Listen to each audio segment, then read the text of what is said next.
ఆదికాండము 30వ అధ్యాయం.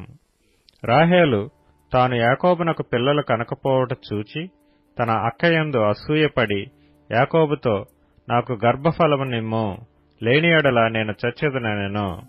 యాకోబు కోపము రాహేలు మీద రగులు కొనగా అతడు, నేను నీకు గర్భఫలమును ఇయ్యకపోయినా దేవునికి ప్రతిగానున్నానా అనెను. అందుకామె, నా దాసి అయిన బిల్హా ఉన్నది కదా, ఆమెతో పొమ్ము, ఆమె నా కొరకు పిల్లలను కనును, అలాగున ఆమె వలన నాకు పిల్లలు కలుగుదురని చెప్పి తన దాసి అయిన బిల్హాను అతనికి భార్యగా ఇచ్చెను. యాకోబు ఆమెతో పోగా బిల్హా గర్భవతి అయి యాకోబునకు కుమారుని కనెను. అప్పుడు రాహేలు, దేవుడు నాకు తీర్పు తీర్చెను, ఆయన నా మొర విని నాకు కుమారుని దయచేసిననుకొని అతనికి దాను అని పేరు పెట్టెను. రాహేలు దాసి అయిన బిల్హా తిరిగి గర్భవతి అయి యాకోబుకు 2వ కుమారుని కనెను. అప్పుడు రాహేలు, దేవుని కృప విషయమై నా అక్కతో పోరాడి గెలిచితుననుకొని అతనికి నఫ్తాలి అని పేరు పెట్టెను. లేయా తనకు కానుపు ఉడుగట చూచి తన దాసి అయిన జిల్ఫాను తీసుకొని యాకోబునకు ఆమెను భార్యగా ఇచ్చెను. లేయా దాసి అయిన జిల్ఫా యాకోబునకు కుమారుని కనగా లేయా ఇది అదృష్టమే గదా అనుకొని అతనికి గాదు అని పేరు పెట్టెను. లేయా దాసి అయిన జిల్ఫా యాకోబునకు 2వ కుమారుని కనగా లేయా, నేను భాగ్యవంతురాలను, స్త్రీలు నన్ను భాగ్యవతి అందురు గదా అని అతనికి ఆషేరు అని పేరు పెట్టెను. గోధుమల కోత కాలములో రూబేను వెళ్లి పొలములో పుత్రదాత వృక్షపు పండ్లు చూచి తన తల్లి అయిన లేయాకు తెచ్చి ఇచ్చెను. అప్పుడు రాహేలు, నీ కుమారుని పుత్రదాత వృక్షపు పండ్లలో కొన్ని నాకు దయచేయమని లేయాతో అనగా ఆమె, నా భర్తను తీసుకొంటివే, అది చాలదా? ఇప్పుడు నా కుమారుని పుత్రదాత వృక్షపు పండ్లను తీసుకొందువా అని చెప్పెను. అందుకు రాహేలు, కాబట్టి నీ కుమారుని పుత్రదాత వృక్షపు పండ్ల నిమిత్తము అతడు ఈ రాత్రి నీతో శయనించునని చెప్పెను. సాయంకాలమందు యాకోబు పొలము నుండి వచ్చునప్పుడు లేయా అతనిని ఎదుర్కొనబోయి, నీవు నా యొద్దకు రావలెను, నా కుమారుని పుత్రదాత వృక్షపు పండ్లతో నిన్ను కొంటినని చెప్పెను. కాబట్టి అతడు ఆ రాత్రి ఆమెతో శయనించెను.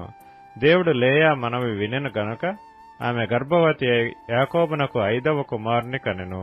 లేయా, నేను నా పెనిమిటికి నా దాసినిచ్చినందున దేవుడు నాకు ప్రతిఫలం దయచేసిననుకొని అతనికి ఇస్సాకారు అని పేరు పెట్టెను. లేయా మరలా గర్భవతి అయి యాకోబునకు 6వ కుమారుని కనెను. అప్పుడు లేయా, దేవుడు మంచి బహుమతి నాకు దయచేసెను, నా పెనిమిటికి 6 కుమారులను కనియున్నాను గనుక అతడికను నాతో కాపురము చేయుననుకొని అతనికి జెబూలూను అని పేరు పెట్టెను. ఆ తరువాత ఆమె కుమార్తెను కని ఆమెకు దీనా అని పేరు పెట్టెను. దేవుడు రాహేలును జ్ఞాపకం చేసుకుని ఆమె మనవి విని ఆమె గర్భము తెరిచెను. అప్పుడామె గర్భవతి అయి కుమారుని కని దేవుడు నా నింద తొలగించిననుకొనెను. మరియు ఆమె, యెహోవా మరియొక కుమారుని నాకు దయచేయునుగాక అనుకొని అతనికి ఏసేపు అని పేరు పెట్టెను. రాహేలు ఏసేపును కనిన తరువాత యాకోబు లాబానుతో, నన్ను పంపివేయము, నా చోటికిని నా దేశమునకును వెళ్ళెదను, నా భార్యలను నా పిల్లలను నాకు అప్పగించుము, అప్పుడు నేను వెళ్ళెదను, వారి కోసము నీకు కొలువు చేసితిని, నేను నీకు కొలువు చేసిన విధమును నీవెరుగుదువు గదా అని చెప్పెను. అందుకు లాబాను అతనితో, నీ కటాక్షము నా మీదనున్న ఎడల నా మాట వినుము, నిన్ను బట్టి యెహోవా నన్ను ఆశీర్వదించునని శకునము చూచి తెలుసుకొంటినని చెప్పెను. మరియు అతడు, నీ జీతమెంతయని నాతో స్పష్టముగా చెప్పుము, అది ఇచ్చెదనెను.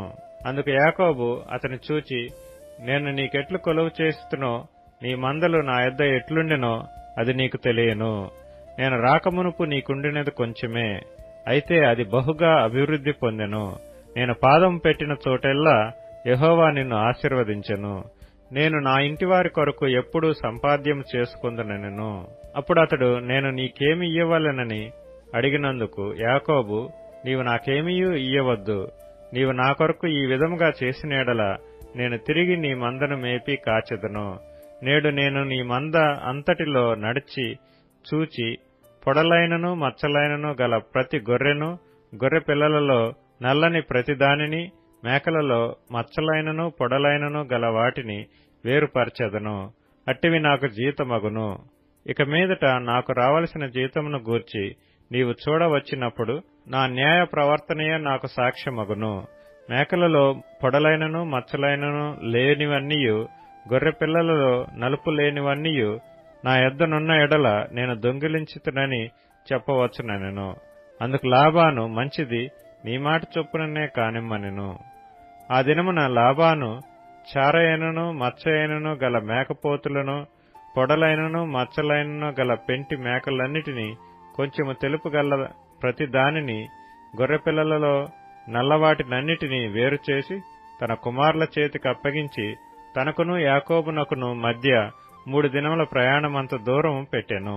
లాబాను యొక్క మిగిలిన మందను యాకోబు మేపుచుండెను. యాకోబు చినారు జంగిసాలు అను చెట్ల చువ్వలను తీసుకొని ఆ చువ్వలలో తెల్లచారలు కనబడినట్లు అక్కడక్కడ వాటికి తొక్కలు వలిచి, మందలు నీళ్లు త్రాగ వచ్చినప్పుడు అవి చూలు కట్టుటకు అతడు తాను ఒలిచిన చువ్వలను మందలు త్రాగుటకు వచ్చు కాలవలలోనూ నీళ్ల గాళ్లలోనూ వాటి ఎదుట పెట్టగా, మందలు ఆ చువ్వల ఎదుట చూలు కట్టి చారలైనను పొడలైనను మచ్చలైనను గల పిల్లలను ఈనెను. యాకోబు ఈ గొర్రె పిల్లలను వేరుచేసి చారలు గల వాటి తట్టును, లాబాను మందలలో నల్లని వాటి తట్టును, మందల ముఖములు త్రిప్పి తన మందలను లాబాను మందలతో నుంచక వాటిని వేరుగా నుంచెను. మందలో బలమైనవి చూలు కట్టినప్పుడెల్లను అవి ఆ చువ్వల ఎదుట చూలు కట్టునట్లు యాకోబు మంద కన్నుల ఎదుట కాలవలలో ఆ చువ్వలు పెట్టెను. మంద బలహీనమైనప్పుడు పెట్టలేదు. అట్లు బలహీనమైనవి లాబానుకును బలమైనవి యాకోబునకును వచ్చెను. ఆ ప్రకారము ఆ మనుష్యుడు అత్యధికముగా అభివృద్ధి పొంది విస్తారమైన మందలు, దాసీలు, దాసులు, ఒంటెలు, గాడిదలు గలవాడాయెను.